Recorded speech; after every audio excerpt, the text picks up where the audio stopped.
The views expressed and the opinions given by the individual host and their guests do not necessarily reflect those of Para-X, its affiliates, or its sponsors. The following program contains opinions expressed by the Dead Zone.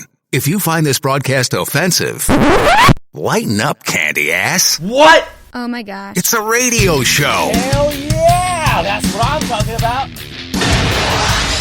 Initialize sequence now. We're now in the approach phase. Everything looking good. Good to go. Good. 5, rocket count 4, 3, 2, 1. Engage. Dead Zone WDZRDB Worldwide. Welcome to the Dead Zone Paranormal Radio Show.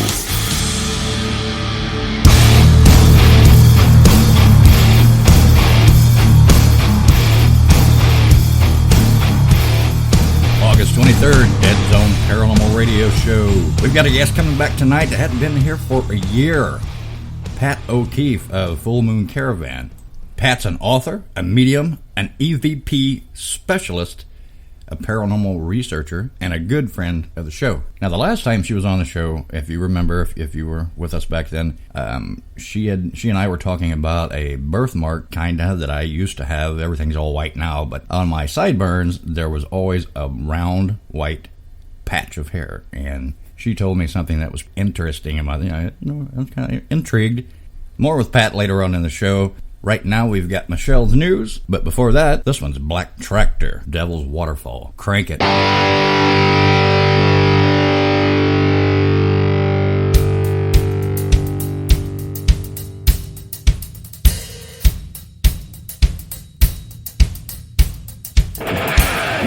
or Tuesday night this week, I had me a fever. It was running high. So I put myself in a tub of ice water and broke it Wednesday night. Now I'm feeling ornery as a stiff dick and I got no place to go. So I set out to find me a honey who wouldn't say no. I starched my collar, put on my best shirt, ran a comb through my hair. Hope God would understand, and I said a silly little prayer. And there she was at the end of the bar with the weight of the world on her head. So I bought a shot, walked on over, and this is what I said. I'll put on some Timmy Wynette, maybe you and I can dance.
I am Sammy Terry, and you're listening to the Dead Zone.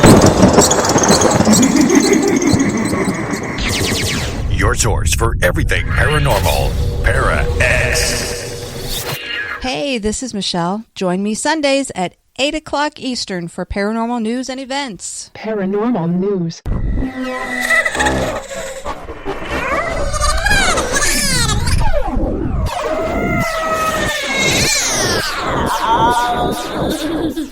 Hey everyone, it's Michelle, and today I am bringing you a story from MysteriousUniverse.org called When Strange and Supernatural Phenomena Cross Paths.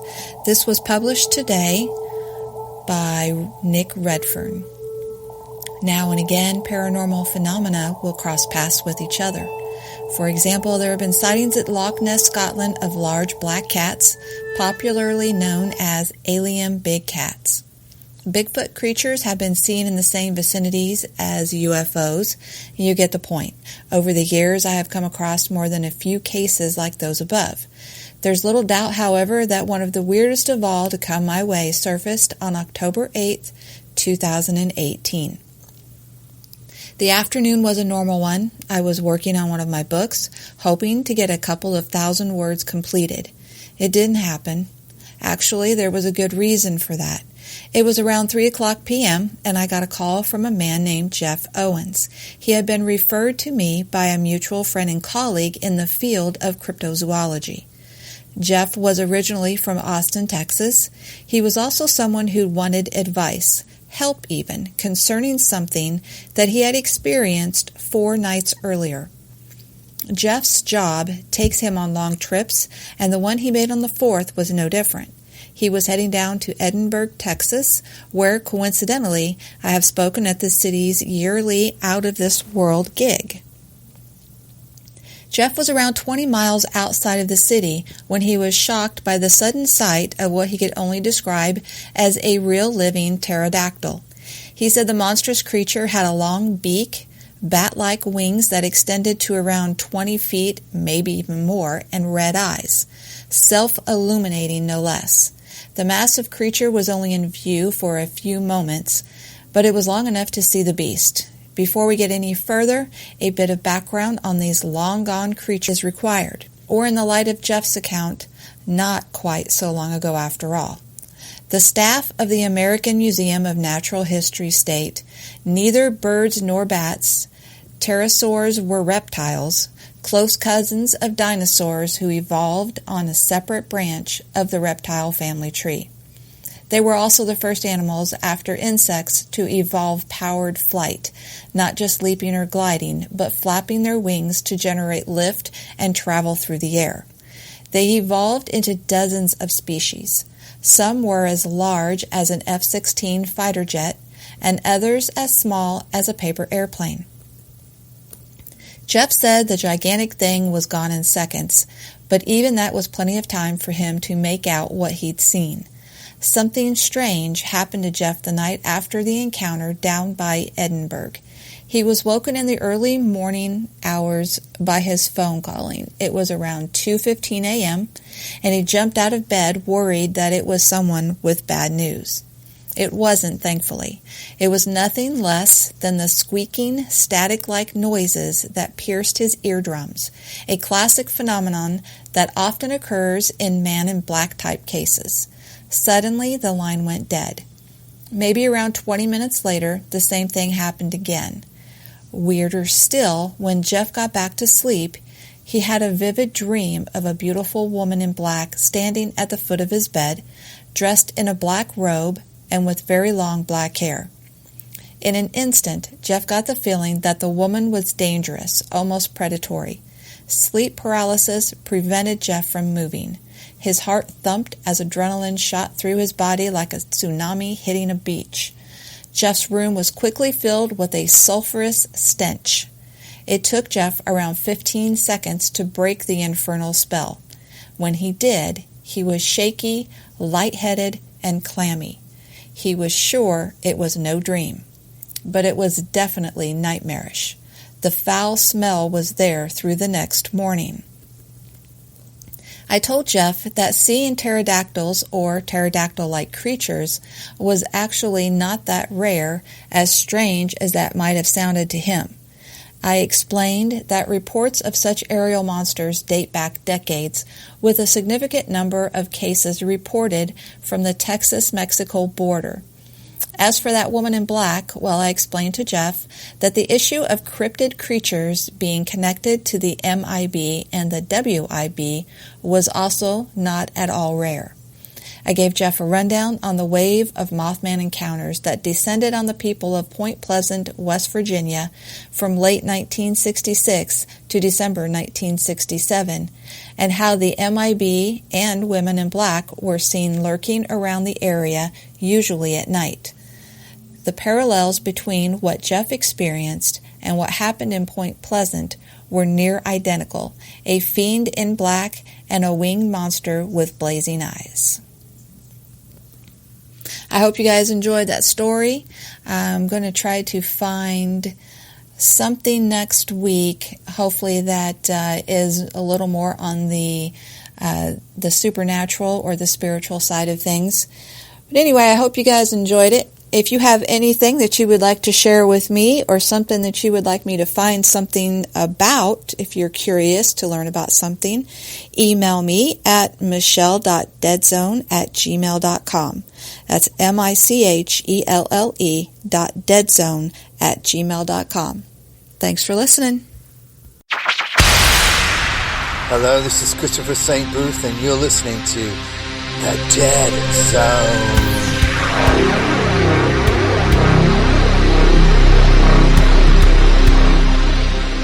All right, thank you, Michelle. You know, we still have just a few moments left, so why don't we go ahead and play one more Black Witch by Black Sunshine. Very cool song. Go get a beer, pop the cork on that bottle, sit back and relax, and we'll be back after this song with Pat O'Keefe, Full Moon Caravan.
worms crawl in, the worms crawl out. They crawl all over your dirty snout, your chest. My name is David Walton. I am a vocal performer for What Are You Afraid Of? Horror and Paranormal Show. And I have carried the burden of a terrible secret. I am actually what is offensively called a ghost. For years now I have concealed my ectoplasmic existence from my friends and family, in fear of a common prejudice against ghosts, or what we like to call the disembodied. I have existed frightened of being discovered, unable to do physical acts that the embodied take for granted, such as walking a squirrel, or drinking a glass of vitamin E milk fresh squeezed from a whale. I grew depressed and even considered acts of self-harm or reincarnation, which is suicide for the disembodied. Such movies as Ghostbusters and its sequels drove my feelings of disenfranchisement, and I began looking for help, only to encounter painful exorcisms in the houses I haunted. Then I met two good people, it says here, Fox and Phil, at What Are You Afraid Of? Horror and Paranormal. And they helped me take control of my own life. Now, it is my choice whether I wish to make phantom bangs in the night, appear at the foot of your bed in darkness, or make your walls bleed. If you are a disembodied person like I am, and you're living a lie, What Are You Afraid Of? Can help you too.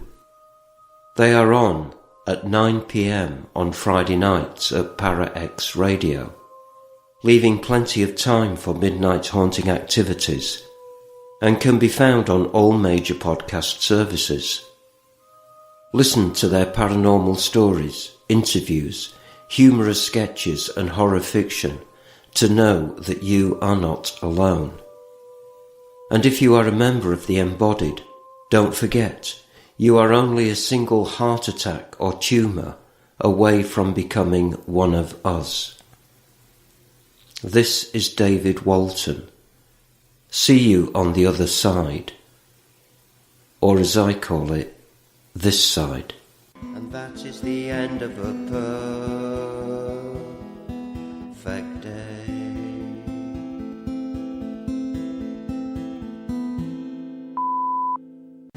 If all radio stations in town were palm trees, we'd be the one with the biggest coconuts. Now, here are the one, the only Dead Zone. Just one moment, and we're going to be talking to Pat O'Keefe, good friend of the show. And here we go. Hello. Hello. Is this Pat? All right. Well, we're doing really well. We're doing really well. Can you hear me?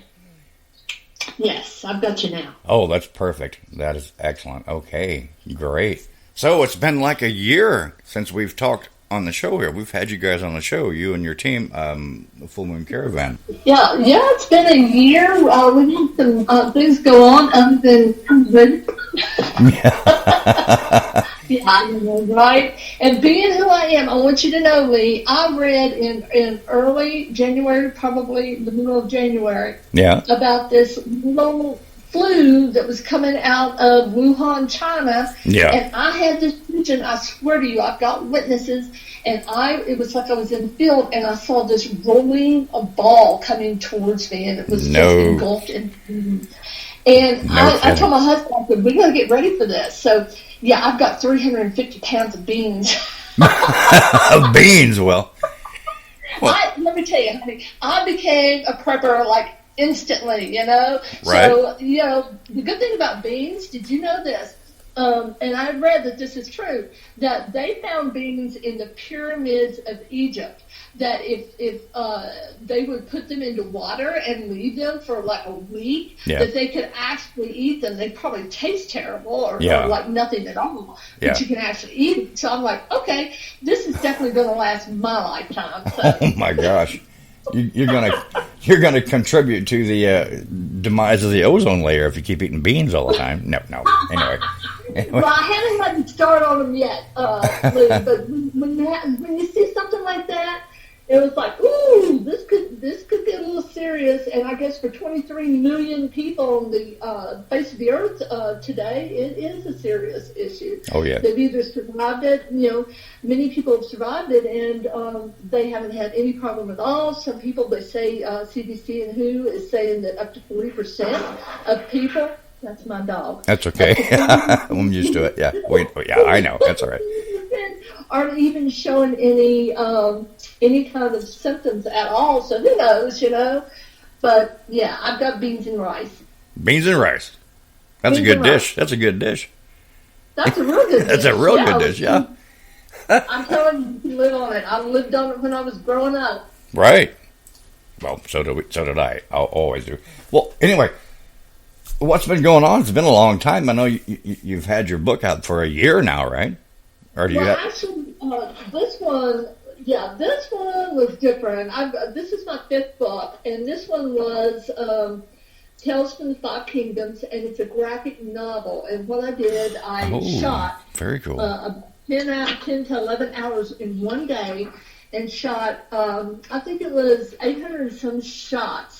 And from that, I selected about, I think, 240. I have to go back and check, to 300. Right. And that's what I created this book from. And what I did, I actually took photographs and created artwork. Right. And what people may not know, I'm sure they do, but, I mean, you are a professional photographer, too.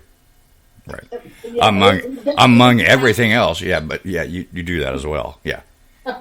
Well, they say that, photography is more than a passion, it's a madness, because once you get hooked on it... Oh, I agree. It's where your money goes. Oh, yeah.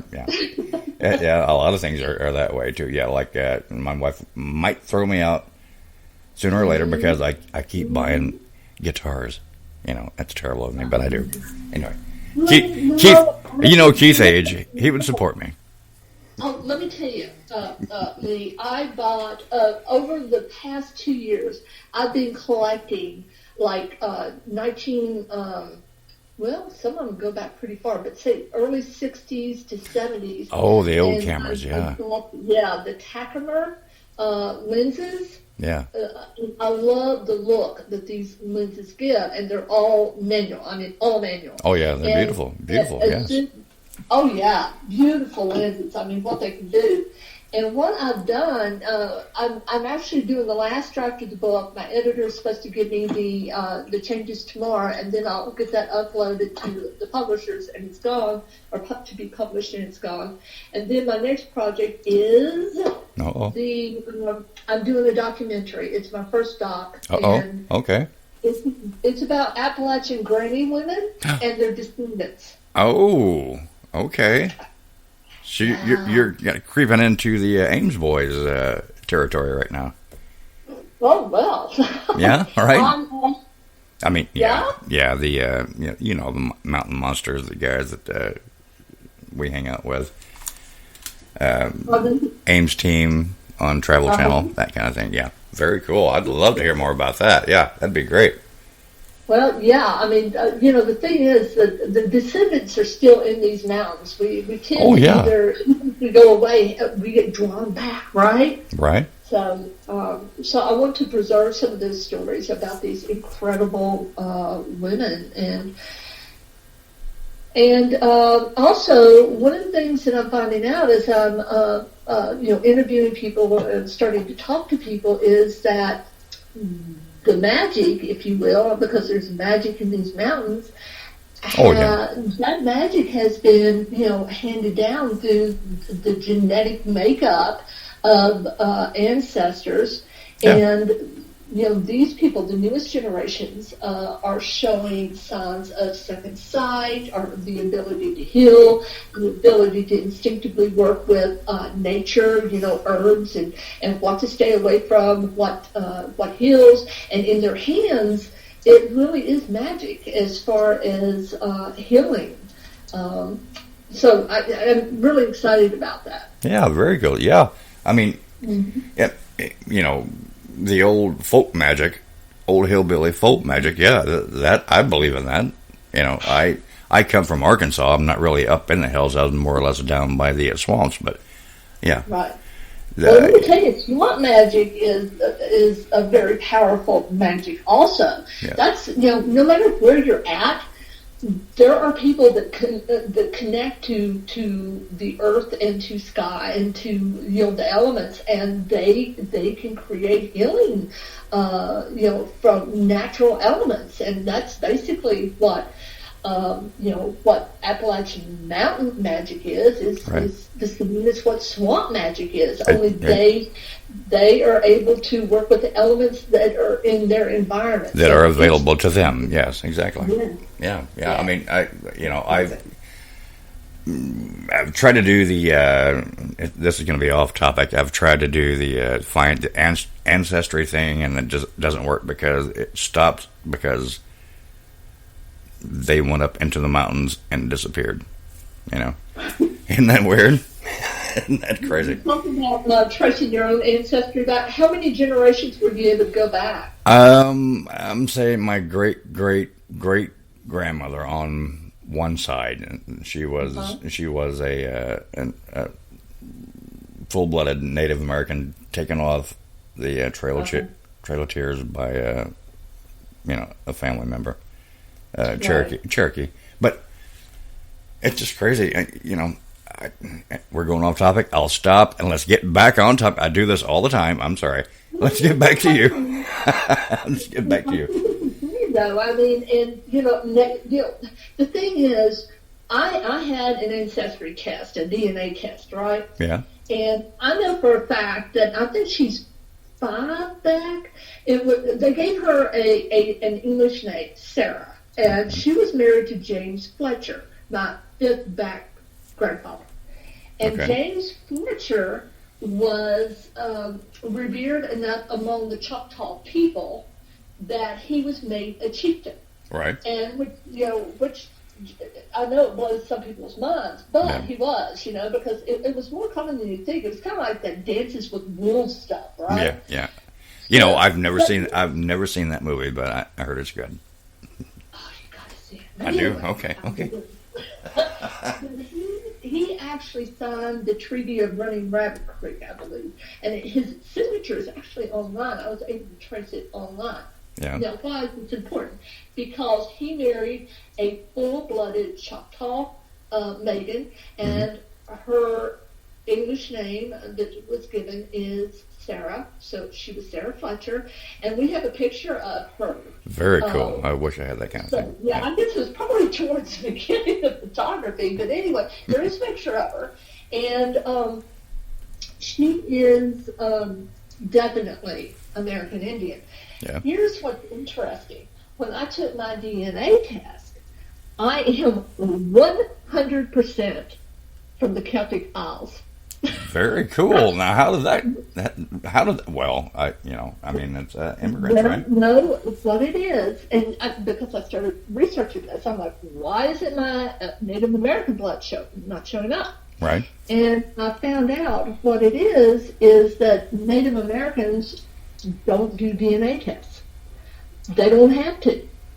So, there's not a lot of genetic material, if you will, that's been put into the pot for them to be able to draw out of and say, oh, yes, you're directly in the line of, because James Fletcher shows up. My Scottish heritage is very strong, but hers doesn't, which I found kind of interesting. Right. And the way they do this, they do that test, too, is... you have to have ancestors who have done it before you, and the more people that do it, they're always doing updates on it. But right now, it shows that I am totally from Wales, England, Scotland, one little relative from Belfast, Ireland, and then France and Germany and Denmark. So wow. I can believe. Yeah. Wow. So you have no idea how they got here? Do what? Do you have no idea how they got here? No, my brother-in-law did he's doing some genealogy, so I hope to find out more, or he did some genealogy, and I'm hoping to get the book that he did. and be able to look over that to see, see where I came from. Right. But yeah, they say you can only go back so many generations. Then after that, I mean, let's face it, back in the day, the only place that they had material like that were in churches. And so if you were born, you would be notated in a church roster. When you died, you were notated in the church roster. And some of that, just got lost over the years. Right. But anyway, I don't want to stray from that except to say this. That we were talking about mountain magic, and then of course our ancestors in this region are primarily Scots, Irish, and English, of course, and so when they came over here, they brought that magic with them.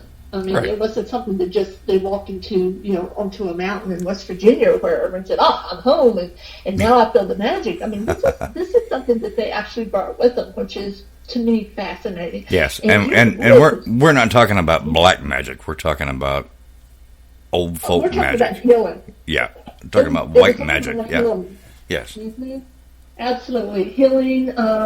I mean, and the kinds of things that they could do, it was really interesting.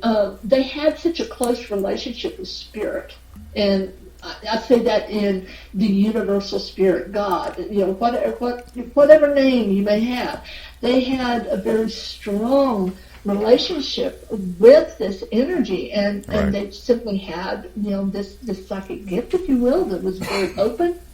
And they were able to manifest things. I mean, it's amazing. I'll give you an example. Okay. The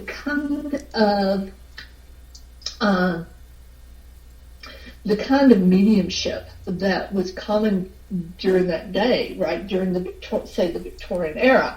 Yeah.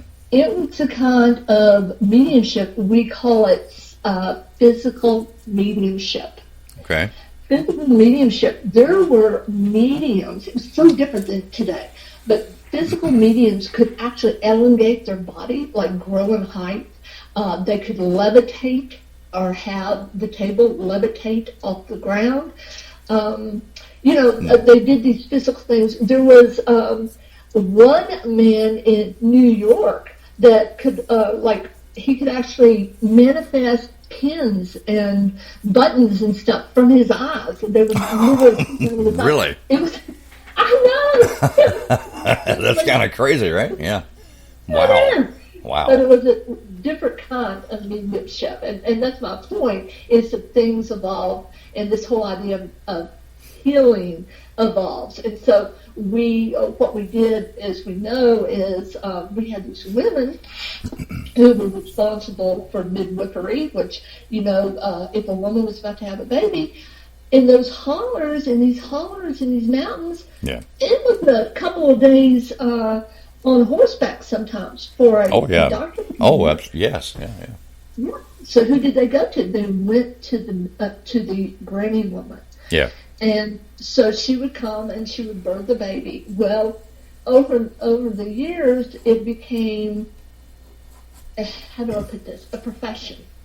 And all of a sudden, you have to have documentation of study and all of these things. And if you treat someone without, a license to practice, then you get right? Real trouble. Yeah. Oh, yeah. So all of that has evolved.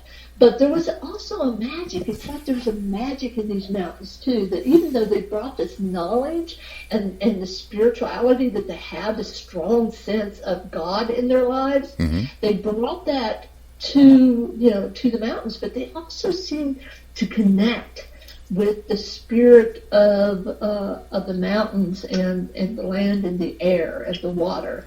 It was, it's just fascinating. Right. And the stories of what these women were able to do and the lives that they saved through their work, this is nothing but positive magic. And when I say magic in this sense, I'm talking about the K on the end, which, magic with a K, and that differentiates it from stage magic, which does not have a K. Right.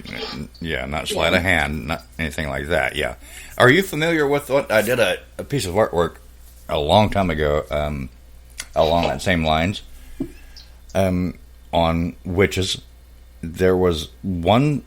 I read something. It was something about a woman had taken a towel and draped it across a neighbor's barn, and it rendered somehow the cow. It took the cow's milk or whatever. You know, does that sound familiar to you at all?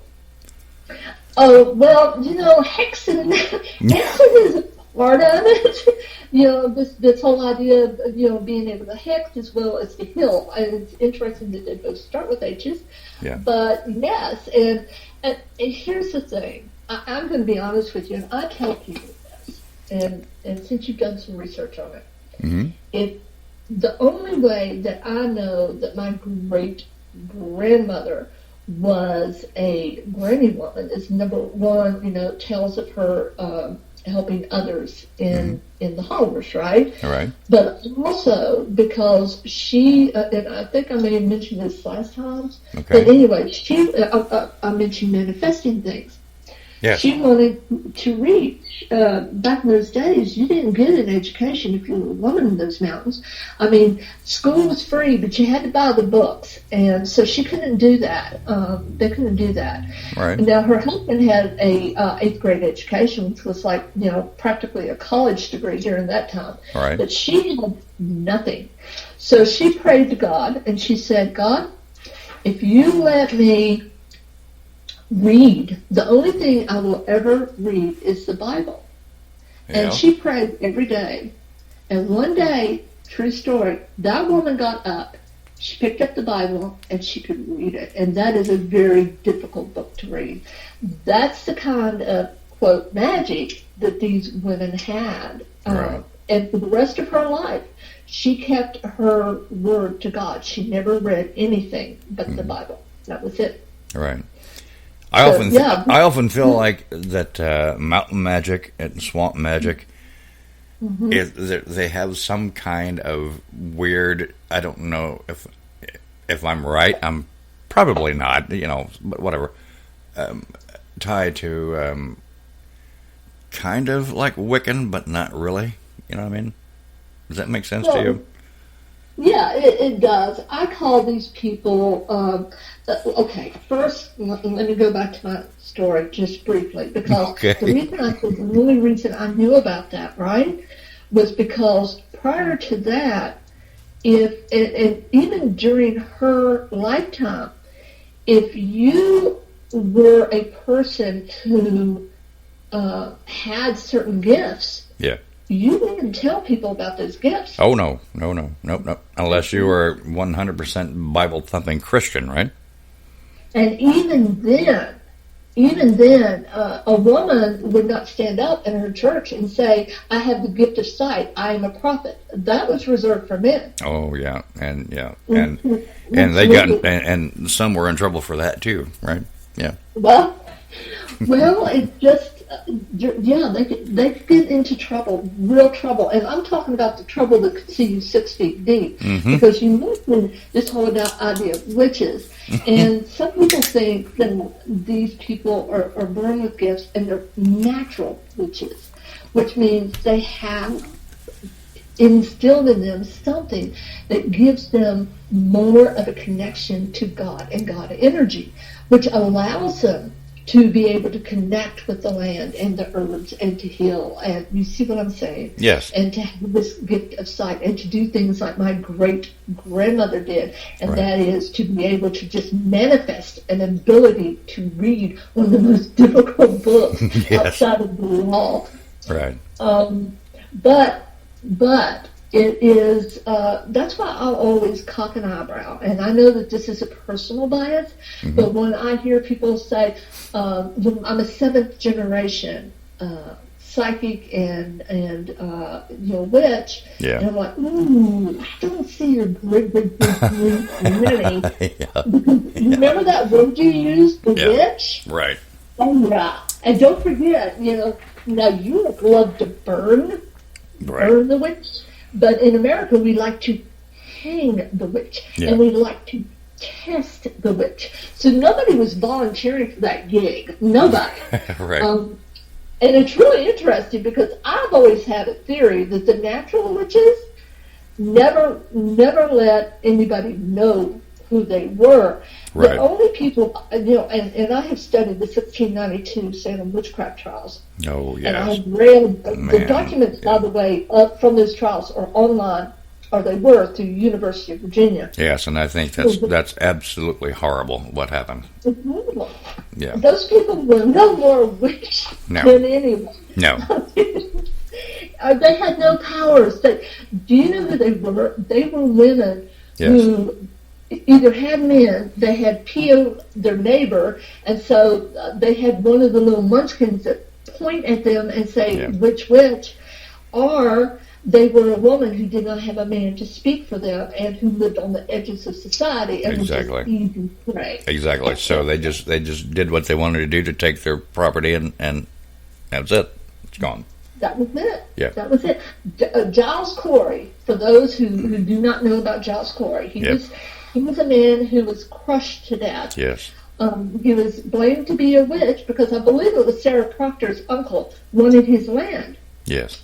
At an unfair price, and he refused to sell. And so the next thing you know, they're laying, Proctor down. Yeah. Proctor down. Actually, he's being accused of being a witch, and they take him out and they press him to death. Yeah. They press him to death. And do you know his last word, according to legend, is when they kept screaming at him to confess, because if you confessed as a witch, if he would have confessed, his lands would have been taken. Right. And he would have left his wife and his children penniless. But to die under the test, or a test, then they would maintain, he would have left his wife and his children with his land and his money. And that's exactly what that man did. Yep. Kudos, John Proctor. Right. Same thing with the dunking, what they would do. If you float, you're a witch. If you don't, you're okay. It was called being put to the test. It was horrible. Oh God, it was such stupidity, and it kind of reminds me of what's going on today, just a little bit. Anyway, but man, the energy was quite negative today. People are afraid. We have so much fear. You got a reason. Well, if you look around, you've got a reason to be now. I mean, it's just ridiculous what's going on anymore. I will tell you, Lee, this makes me even happier to be a country girl sitting up on the mountain. Yeah, yes, right. And it does, because I get stressed out. Don't you sometimes? Just me. Are you kidding me? Are you kidding me? Oh, man, I hate what's going on. I wish it would just stop. I don't know where it started. I got an idea, but I'm not going to go on that because we're not a political show. Right. But good God, just end it, please. I mean, it's getting worse and worse, and I think media, public media, just fuels a fire. Well, look. Did you know I'm a former journalism instructor? Okay. I was a working journalist early in my career, and for 12 years I was a journalism instructor at a college in Virginia.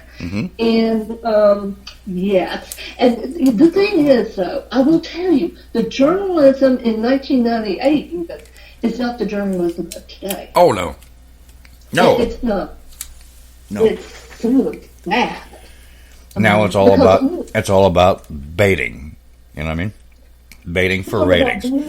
Baiting for ratings. That's it.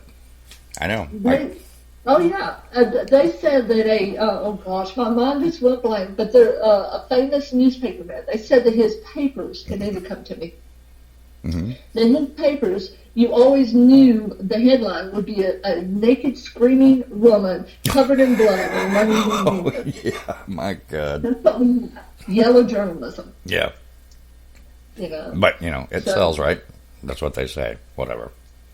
It's true. Believe me, take it from somebody who studied journalism in order to teach it for 12 years. The journalism of today is absolutely nothing. Oh, I believe it. You're going to laugh. But one of the seismic shifts in journalism and the way it's viewed and the way that it started to become like op-ed instead, opinion pieces instead of actual news was, and I can't remember why he cried, but it was, what is his name? His mother was, he's got blue eyes, he has white hair, he's on CNN. Why is his name escaping me? I'm his lost mother it was here. Gloria Vanderbilt. I can remember that. Man. I'm talking about, but he cried on camera. Yeah. And he got like the most watched show of the year. And people after that, all of a sudden, it's all about our feelings. Let's put it out there. Let's put our opinions out there. There's no such thing as fair and unbiased reporting. Let's go for it.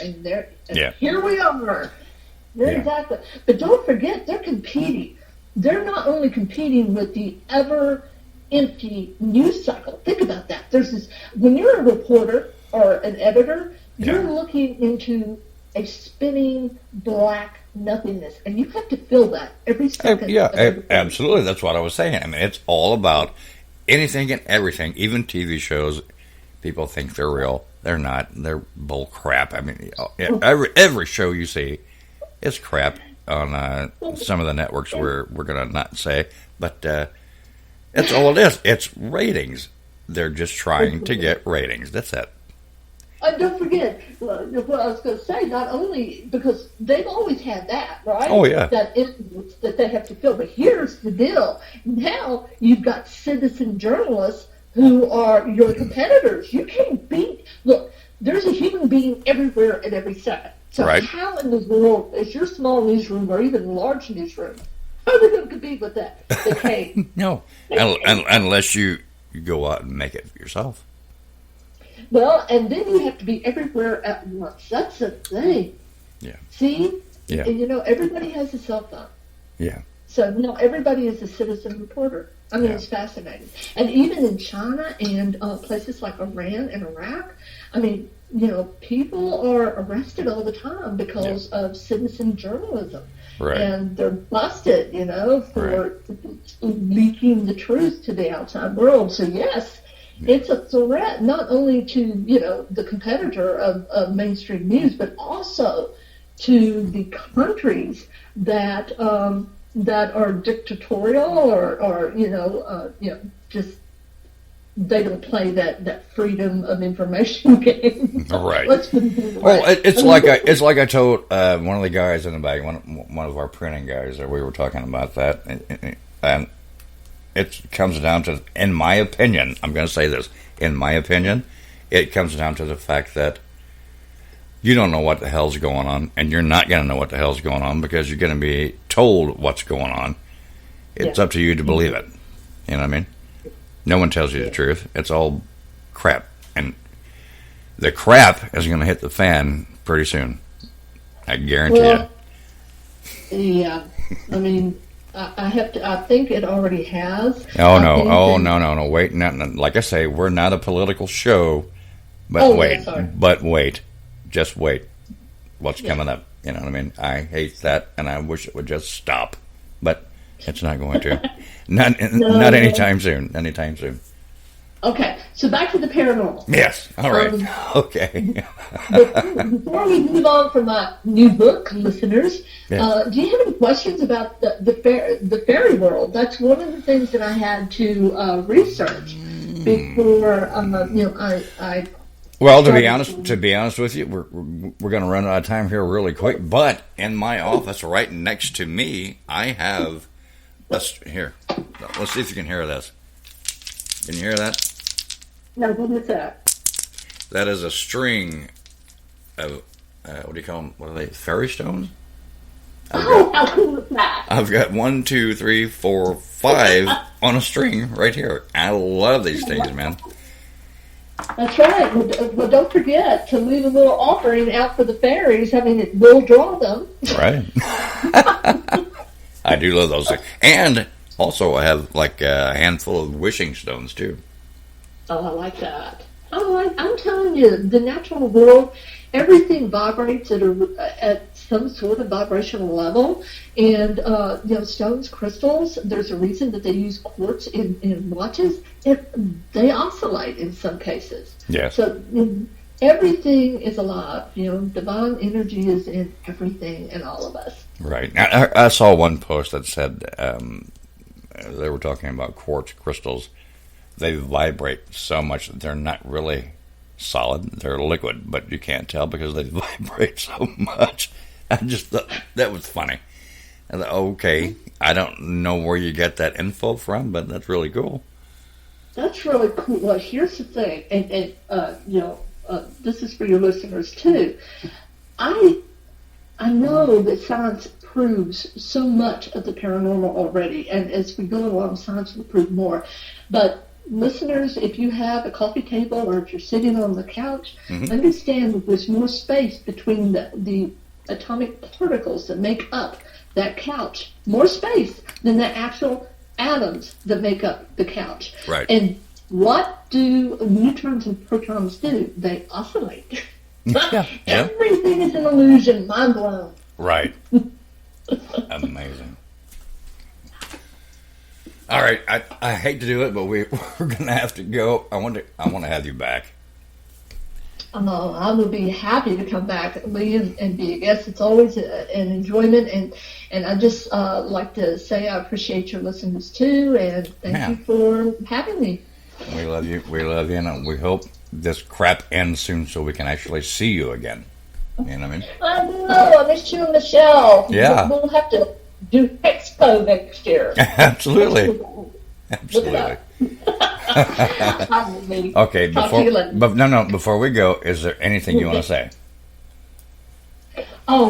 Just kind of stay tuned. Like me on Facebook, yes. Pat O'Keefe, or Pat O'Keefe Photography, and I'll keep you updated on what I'm doing. What about Full Moon Caravan?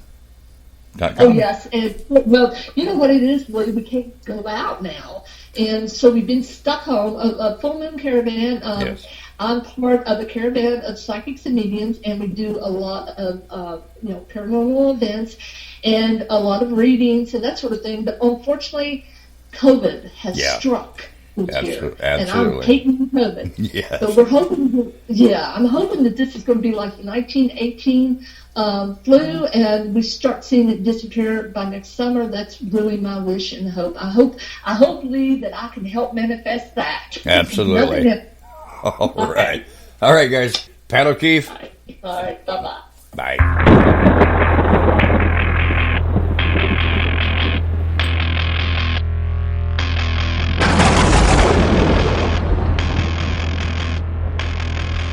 Hey, this is Lee. If you missed tonight's show or any other show, you can always check them out in the archives on the ParaX Radio Network, or you can go to our website and click on any of your favorite apps.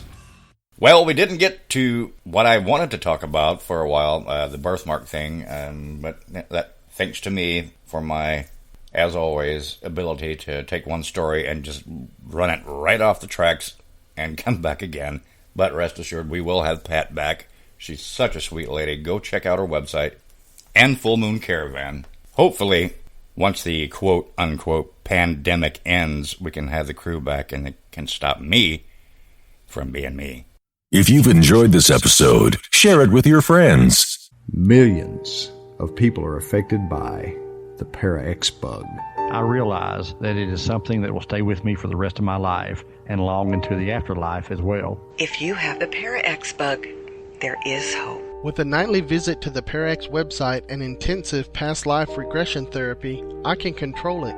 Even with the Para-X bug, I can still lead an active life of radio show hosting, paranormal investigating, evidence checking, attending conferences, book writing, keeping up with the latest technology, and still keep my 40-hour-a-week day job. If you think that you have the Para-X bug or know someone who might, visit para-x.com and remember, you are not alone. I am not alone. I am not alone. The Para-X bug may cause the urge to chase shadow people, visit exotic haunted locations, adopt a pugwudgie, or spend all of your time trying to figure out the laws and principles of paranormal investigation. Listening to Para X may increase these effects. Sudden visions of full-body apparitions, or feeling the covers being pulled off you in the middle of the night by unseen hands, may also be signs of exposure to the Para X bug. The use of Para X may be habit-forming, and an overwhelming desire to provoke spirits may be a serious side effect. If these symptoms last more than 4 hours, you should quickly consult a trusted witch and have her cast a "what the hell are you thinking" spell on you. If symptoms persist, please contact the Para X Radio Network Homeland Security Team for further instructions. The Para X bug may cause urges for late-night speaking with spirits and ghosts. Listening to Para X may increase these effects. Overwhelming desire to try provoking a spirit may be a serious side effect. Those with Para X bug effects lasting more than 4 hours should consult Para X or see a professional. Sudden outbursts at the mention of orbs may be a sign of exposure to the Para X bug. Use of Para X may be habit-forming. Use caution when engaging in Para X chat. Your source for everything paranormal, Para X. This is the Dead Zone Paranormal Radio Show. Thanks for listening.